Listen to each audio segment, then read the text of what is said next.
आज फेरि पनि कार्यक्रम प्रस्तुताको रूपमा म प्रस्तुत भएको छु। आज मसँग हुनुहुन्छ भक्ति रिजाल। तपाईलाई हाम्रो यस च्यानलमा स्वागत छ भक्तिजी। हजुर, धन्यवाद। सन्चै हुनुहुन्छ? ठीक छु, आरामै छु। अब हामी तपाईको चाहिँ अब गीत सुन्छौँ एउटा, हैन? तपाईलाई भेटेपछि खालि अब गीतकै कुरा गर्छ नभन्नु होला, हैन? तपाईलाई मन पर्ने त धेरै छन्, हैन? एउटा कुनै एउटा गीतबाट हामी चाहिँ हाम्रो सम्पूर्ण दर्शकहरूलाई सुनाउन चाहन्छौँ। एउटा कुनै गीत। हुन्छ, म एउटा गीत सुरु गरौँ। एकदमै सन्तोषजी। गाइदिनुहोस्। त्यसो त तपाईँ आफै पनि एउटा गायक हुनुहुन्छ। म तपाईँलाई गीत सुनाउन चाहेँ। स्वर सम्राट स्वर्गीय नारायण गोपालज्यूले नै गाउनु भएको एउटा गीत तपाईँलाई म पहिलोचोटि सुनाउँछु है। भन्थे नि दाइले भाइ टिकामा बहिनी फर्केला, भन्थे नि दाइले भाइ टिकामा बहिनी फर्केला, क्षितिजमा जस्तै नि धर्म हाम्रो इन्द्रनी लर्केला, दिनभरि कराहिरायो, दिनभरि कराहिरायो, बेलको ठुटामा अल्झेछ क्यारे पछुरी तिम्रो चियाको बुटामा, बल्झेछ क्यारे सुनको टाढा कलिलो खुट्टामा, अल्झेछ क्यारे पछुरी तिम्रो चियाको बुटामा। साह्रै मिठो गाइदिनु भयो, होइन? तपाईँको जन्म कुन जिल्लामा भन्नुभएको थियो? मेरो पाँचथर जिल्ला। पाँचथर जिल्ला। मेरो चाहिँ पाँचथर, अहिले चाहिँ हिलिहाङ भन्छन्, पहिला चाहिँ भारपा भन्थे। पाँचथरको चाहिँ फेरिम सदरमुकाम फेरिमभन्दा पारिपट्टि हाम्रो पाँचथरको चाहिँ भारपा भन्ने हिलिहाङ छ, टुवा भन्छ त्यसलाई, लिम्बुवान, लिम्बू गाउँ, होइन?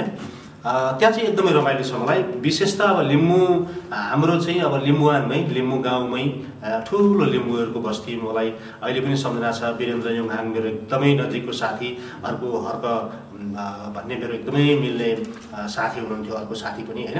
एकजना क्षितिज लावती भन्ने साथी पनि मेरो त्यहाँ हुनुहुन्थ्यो। यद्यपि अहिले त दशकौँ बितिसक्यो, म त्यहाँ जान पाएको छुइनँ। पाँचथरको त मलाई अत्यन्तै जीवन्त लाग्छ, होइन? अहिले पनि मलाई कुनै बेला दसैँ चाडपर्व आउने बित्तिकै यो उमेरमा पनि मलाई एकचोटि पहाड पुग्न पाए हुन्थ्यो, पाँचथर पुग्न पाए हुन्थ्यो भन्ने लाग्छ। यद्यपि सन्तोषजी, अर्को यसपालि अलिक दुःखद पनि छ। इलाममा अस्ति गएको यो जुन भर्खरै गएको यो पानी ठुलो पर्यो, यसले चाहिँ इलाममा धेरै मानवीय क्षति भएको समाचार हामीले सुन्यौँ। त्यसै गरी मेरो पाँचथरसँगै जोडिएको हाम्रो आस्था हामीले पुज्ने हेवा खोला भन्ने छिन् त्यहाँ। त्यो हेवा खोलाले चाहिँ वितण्डा मचाएको, त्यहाँ चाहिँ ठुलो क्षति भएको, होइन? बिचबिचमा त्यहाँ चाहिँ पुलहरू बगिराखेको। अब त्यहाँको देवीलाई, त्यहाँको भगवतीलाई, पाथिबरा देवीलाई, होइन?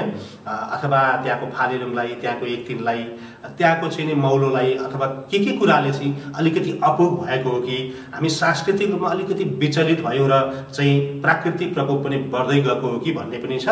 यद्यपि त्यो यसपालिको जुन महाप्रलय, विशेष गरेर पाँचथर, इलाम, ताप्लेजुङ, मेरो मामा घर तेर्थुङ, होइन? अनि आर्साई क्षेत्रमा पनि ठुलो क्षति भएको थाहा पाएँ। ताप्लेजुङतिर पनि त्यही खालको देखियो।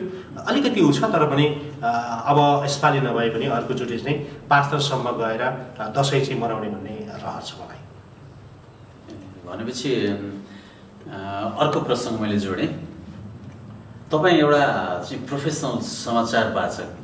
अगाडिको कार्यक्रममा एउटा मैले त्यो भन्छु भनेको त्यो अन्तर्वार्तामा छुटेको थियो। धेरै चाहिँदैन, होइन?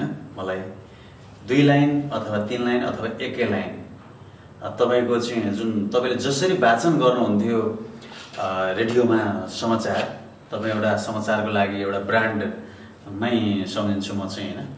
अब यसलाई धेरै उ नगरौँ। तपाईँले 2 लाइन के कति हुन्छ त्यो रेडियोमा जसरी भन्नुहुन्थ्यो त्यही स्टाइलले अलिकति समाचार कुनै एउटा शब्दहरूलाई मिलाएर दिनु। हामी सबै दर्शकहरूलाई पनि सुनाउन चाहन्छौँ। त्यो मलाई चाहिँ अलिकति सुनाउनु लाग्यो क्या समाचार कुनै तपाईँको उससहित रेडियोमा जसरी नमस्कार। सर्लाहीको हजरियाका किसान राम शिवाकोटीले प्याज खेती गरेर मनज्ञ आम्दानी गर्ने गरेको बताएका छन्। उनले 10 कट्ठामा प्याज खेती गरेर वार्षिक रूपमा 5 लाखभन्दा धेरै कमाउने गरेको बताएका छन्। प्याजसँगै समय समयमा मौसमी खेतीबाली लगाएर पनि उनले राम्रो आम्दानी गर्ने गरेको बताएका छन् र त्यही खेती मार्फत नै आफ्ना छोराछोरीलाई उच्च शिक्षा पनि प्रदान गरेका राम शिवाकोटी त्यो क्षेत्रका सबै किसानहरूका प्रवर्तकको रूपमा, किसानका चाहिँ महत्त्वपूर्ण अङ्गको रूपमा किसानहरूलाई चाहिँ अत्यन्तै हौसला दिने एकजना असल कृषकको रूपमा स्थापित भएका छन्। राम शिवाकोटी जस्ता असल किसानलाई हाम्रो तर्फबाट पनि धेरै धेरै बधाई तथा शुभकामना। साह्रै मिठो दिनुभयो होइन। मलाई त के अरे बिबिसीमै सुने जस्तो लाग्यो पहिले पनि रेडियो होइन। अब सुनेको आवाज तपाईँको यति मिठो छ। अब तपाईँ भाषासेवी पनि प्लस होइन। अब समाचार अहिले चाहिँ तपाईँको के छ, कन्टिन्युटी छ कि के छ त्यो समाचारपट्टि अलिकति? समाचार त यस्तो तत्काल ओझेलमा राखेको रेडियो चाहिँ छोडियो होइन। अनि रेडियोमा होइन कुरा काट्ने, रेडियोमा फेरि जाउँ लाग्दैन कि निरन्तर तत्काल रोकेको हो कि रहरले मात्र पनि हुँदैन। अब रेडियो चाहिँ तपाईँको अब हाम्रा जुन जति पनि रेडियो छन् अब प्रायः रेडियोहरू अहिले अलिक धराशायी अवस्थामै छन्। हिजो जे रेडियोमा लगानी गरियो त्यो आफैमा एउटा महत्त्वपूर्ण पनि छ। त्यो भएको हिसाबले अब फेरि पनि त म बोल्दैछु त, अहिले तपाईँले बोलाउनु भयो होइन। अब काहीँ प्रोग्रामहरूमा चाहिँ बोलाउनु भयो भने गएर बोल्ने होइन, कार्यक्रम चलाउने त्यो भएको हिसाबले त्यसलाई जीवन्त राख्ने काम चाहिँ गरिएको छ। रेडियो भनेको त चाहिँ होइन हाम्रो त एकदमै हो नि। एक समयमा त रेडियो बिना हामीले रेडियो चलायौँ त होइन। रेडियो सर्लाही स्टार्टिङमा रेडियो सर्लाहीमा लामो समय काम गरियो, ढुकढुकी एफएममा काम गरेँ, रेडियो बागमतीमा काम गरेँ होइन। लामो समयसम्म रेडियोमा अनि यो क्षेत्रका यो मध्य प्रदेशका थुप्रै रेडियोहरूमा चाहिँ गएर साझेदारी गरियो। त्यो हिसाबले अब रेडियोको माया प्रेम होइन, रेडियोप्रतिको आस्था था कालजयी छ नि, कहिले पनि नमर्ने कुरो। कालजयी रेडियोको माया हामीलाई भनेको कालजयी नै छ होइन। अब तपाईँ भाषासेवी पनि होइन। अब तपाईँको किताबको विषयमा त पहिले मैले सोधिसकेँ, धेरै कुराहरू आइसकेको छ होइन। जस्तै भाषा चाहिँ 6-7वटा भाषामा त तपाईँले किताब पनि निकाल्नुभयो होइन। यो वास्तवमा भन्दाखेरि सबभन्दा तपाईँलाई लाग्ने गाह्रो भाषा चाहिँ जस्तै अब तपाईँले त 6-7वटा त गरि नै सक्नुभयो, 7वटा मध्ये नेपाली छोडेर गाह्रो चाहिँ कुन हुँदो रहेछ? यो जुन तपाईँले त्यो किताब लेख्ने बेलामा गजलहरू, गीतहरू होइन, त्यो गीत र गजलमा म पछि फेरि आउँछु, त्यो अलिक तपाईँलाई गाह्रो सिक्नलाई कठिन भएको चाहिँ कुन चाहिँ हो नेपाली छोडेर? होइन, गैर भाषीले भाषाहरू सिक्नु त आफैमा चुनौतीपूर्ण चुनौती होइन। त्यो भएको हिसाबले अब गाह्रो सबै भाषा छ नि। जस्तै तपाईँको अहिले मगर भाषा चाहिँ सिक्न कति कठिन छ होइन। मलाई सजिलो लाग्यो एउटा बाटो भइदियो। तपाईँ दनवारी भाषा सिक्न कति कठिन छ होइन। मैथिली हामी टिपिकल मैथिली बोल्दा तपाईँले किताब पढेर चाहिँ व्याकरण हेरेर सिक्नुभयो कि जस्तै बोल्दै बोल्दै जाँदा चाहिँ त्यो वर्गसँग बोल्दा सिक्नुभयो कि? यस्तो भइदियो। भाषा चाहिँ कस्तो भइदियो भने भाषा चाहिँ पहिलो कुरो त म पाँचथरमा जन्मेको, पाँचथरबाट हामी सर्लाही आइसकेपछि सर्लाहीको हजरियामा आइयो। हजरियामा चाहिँ ठुलो मगर बस्तीमा बस्यो। अनि त्यो चाहिँ मलाई के भयो भने मैले मगर भाषा सिकेपछि अरू भाषिकासँग साक्षात्कार हुन, अरू भाषा सिक्न पनि मलाई सजिलो भयो।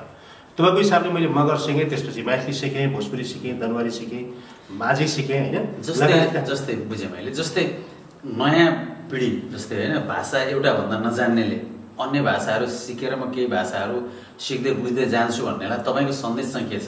अनि भाषा सिक्नुपर्छ। पहिलो कुरो त सन्तोष सर कस्तो मिठो कुरो उठाउनु भयो। गैर भाषीले सबै भाषिकाहरूलाई सम्मान गर्ने, गैर भाषीले त्यो भाषा सिक्नु त एकदमै महत्त्वपूर्ण कुरा हो। तर जुन भाषासँग सम्बन्धित छ नि जुन जाति, त्यो जातिले त आफ्नो भाषा मार्नु भएन नि। जस्तै मगरले मगर भाषा बोल्नु पऱ्यो नि होइन। यहाँ त मगर कतिपय एकदमै सिक्न चाहनेले पनि त अब जस्तै कि त घुलमुल साथी चाहियो, घुलमिल हुनु पऱ्यो होइन। त्यही जस्तै मगर भाषा सिक्नलाई मगर साथीसँग सिका भन्नु पऱ्यो। यस्तो छ। मगर तपाईँको चाहिँ काठमाडौँ लगायतका कतिपय ठाउँमा त भाषा सिक्ने अवसर पनि पाइन्छ होइन। तपाईँको मगर भाषा तपाईँको पहिलो पढेर जाँदा छिटो हुन्छ कि यस्तो घुलमिलले होइन। तपाईँ मगर भाषा सिक्ने भने त मगर साथीहरूसँग चाहिँ तपाईँको चाहिँ छलफल हुनु पऱ्यो नि, उहाँहरूसँग चाहिँ बस्नु पऱ्यो, संवाद गर्नु पऱ्यो, थोरै सिक्नु पऱ्यो होइन। पहिले झोरले भन्न सिक्नु पऱ्यो होइन।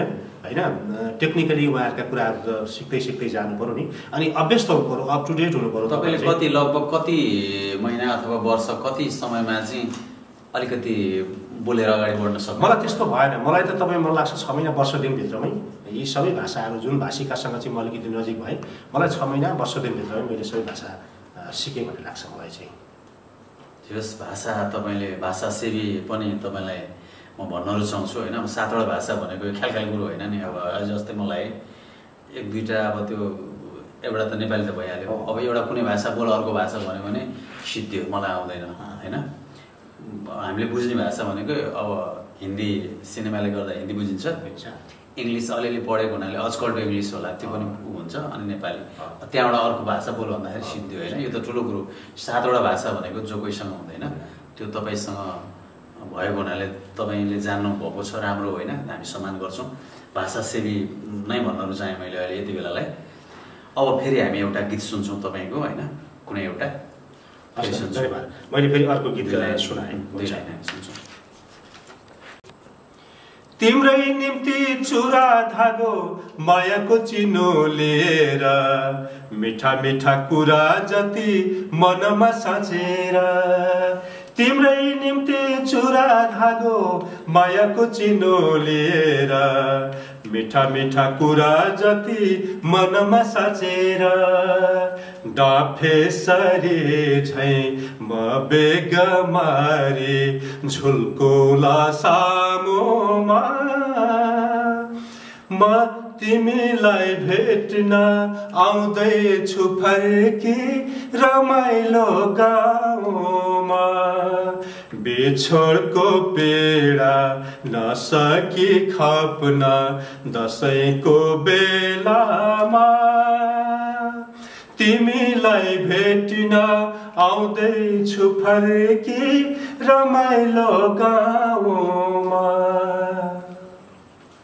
साह्रै मिठो छ तपाईँको आवाज तपाईँले अनि जस्तै गीत रेकर्डिङका कुराहरू कोट्यायो सन्तोष सेन नभन्नु जस अब कता कता मैले सुनेको छु प्रोसेसमै हुनुहुन्छ अरे भनेर होइन अलिकति पुरा हामीलाई नबताए पनि आधा कुरा चाहिँ के प्रोसेसमा हो वा होइन अनि गीत यस्तो छ सन्तोषजी अब तपाईँ जस्ता एकजना सङ्गीतज्ञ होइन गीत सङ्गीत बुझ्नु भएको आफ्नै धेरै रेकर्ड छ तपाईँको गीतहरू पनि तपाईँ जस्तो साथीहरूसँगको एउटा सङ्गत पनि छ गीतहरू रेकर्ड गर्ने यो चाहिँ नि कस्तो भन्दाखेरि मैले तपाईँलाई अलिकति जोड्न चाहेको चाहिँ म लोक संस्कृतिको खानी होइन लोक जीवनकै एउटा उद्गम स्थानमा जन्मिए नि त होइन पाँचथरमा चाहिँ पाँचथरको सेरोकहरू पाँचथर तापेजुङ होइन इलाम तेर्थुम त्यो क्षेत्रमा त विशेष गरेर लिम्बू संस्कृति साहित्य अनि त्यहाँका चाहिँ लोक संस्कृतिहरू होइन लोक संस्कृतिको जननी भूभाग हो नि त होइन त्यो ठाउँमा जन्मेको हिसाबले पनि ममा त्यो लोकपन लोक संस्कृति गुनगुनाउने कुरो स्वाभाविक हो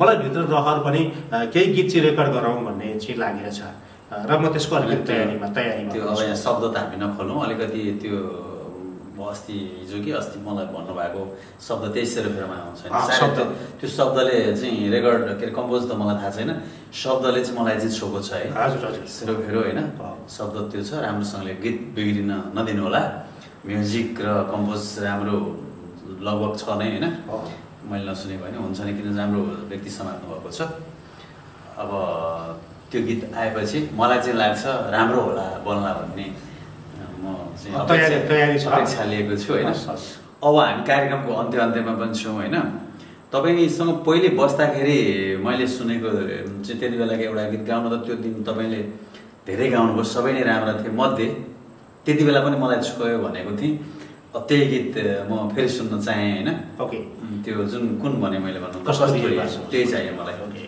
दिनुहोस् त राम्रो कस्तुरी हे बस आउँछ भन्छन् कस्तुरी हे बस आउँछ भन्छन् सुन माया आउँदैन त्यो किन हो यो दिनैमा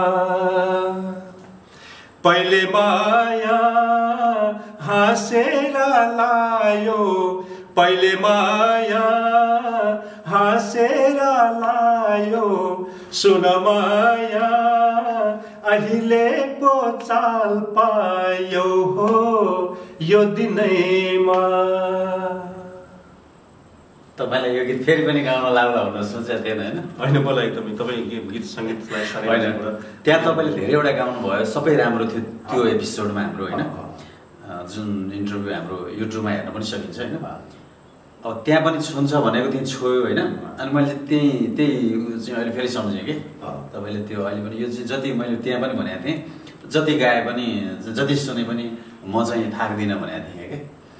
अनि अब जो गीत सङ्गीतको कुरो भयो, तपाईँले निकाल्नलाई ढिलै आओस् तर राम्रो आओस् भन्ने हाम्रो चाहिँ तपाईँप्रति तपाईँको गीत सुन्नलाई हामी पनि लालायत छौँ होइन। अब मैले पनि यसै कार्यक्रमबाट घोषणा गरेँ होइन, मेरो तपाईँभन्दा पछाडि होला है, फेरि मेरो चाहिँ तपाईँको अलिकति प्रोसेसमा गइसक्यो, मेरो चाहिँ अलिकति बाँकी छ होइन, मेरो तपाईँको भन्दा पछाडि नै होला। मेरो पनि आउँदैछ एउटा, मेरो चाहिँ अब स्वदेश गान नै भनौँ, विशुद्ध। तपाईँ स्वदेश गीत गाउनै होइन रुचाउँदा म जस्तो पनि गाइदिन्छु, तर अहिले चाहिँ मेरो स्वदेश गान स्टाइलको छ, त्यो मेरो काम हुँदैछ, मेरो अलि ढिलो होला जस्तो लागिरहेको छ। अनि त्यो अब मेरोभन्दा अगाडि तपाईँको आओस् होइन। अब त्यहाँ के छ होइन, मैले सक्ने हेल्प म पनि गर्छु तपाईँलाई होइन। लिरिक्स मैले त्यो हेरिसकेँ, तपाईँको लिरिक्स त्यो तपाईँले रेकर्ड ल्याउन लागेको लिरिक्समा दम छ, किनभने त्यहाँ अब भन्नु पूर्व पश्चिम उत्तर दक्षिण त्यो अलिकति देशको सबै समेटेको देखेँ मैले होइन। मलाई चाहिँ मन पऱ्यो, म त्यत्रो ठुलो साहित्यकार त होइन, तर मलाई चाहिँ छोको छ, राम्रो बनाउनु होला होइन भन्दै। अब लास्टमा तपाईँ थाकिसक्नु भएको छैन भने फेरि एउटा गीत सुन्छौँ, किन सुन्नलाई हाम्रो श्रोताहरू दर्शकहरू तपाईँको अब चाहिँ कुन हुन्छ ओके सँगसँगै जस्तो पर्यो, मलाई पेलेरै छोड्यो सन्तोष भन्नु एउटा फेरि कुमार बस्नेत दाई, म एकदमै श्रद्धा गर्छु कुमार दाईलाई।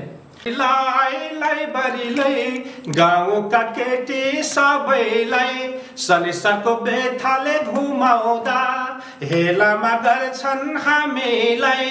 लाई बरी लाई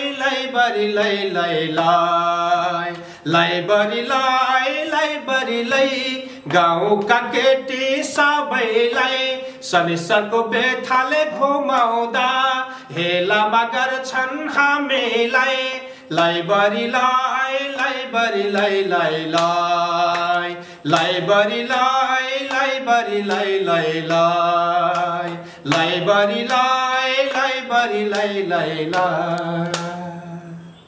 साह्रै मिठो दिनुभयो।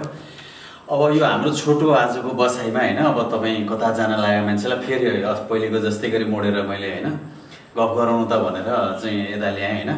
तपाईँको चाहिँ अब अमूल्य समय हामीलाई दिनुभयो। अब हामी कार्यक्रमको अन्त्यमा छौँ। यस हाम्रो कार्यक्रम हेरेर सुनेर हामीलाई यत्रो बेर साथ दिनुहुने दर्शक श्रोताहरूले लाइक कमेन्ट सेयर गरिदिनु होला भन्दै अब हामी कार्यक्रम चाहिँ बिट मार्ने तयारीमा छौँ। नमस्कार। कार्यक्रम प्रस्तुताको रूपमा म आज प्रस्तुत भएँ। म गायक सन्तोष दाहाल। मसँग हुनुहुन्थ्यो चाहिँ चर्चित व्यक्तित्व भक्ति रिजाल, उहाँ बहुमुखी प्रतिभाको धनी पनि हुनुहुन्थ्यो। हामीले पहिले कार्यक्रम पनि गरेका थियौँ। अब आज अचानक हाम्रो फेरि छोटो मिठो कार्यक्रम भयो। यति भन्दै हामी बिदा हुन चाहन्छौँ। हस्, धन्यवाद सन्तोष, धन्यवाद।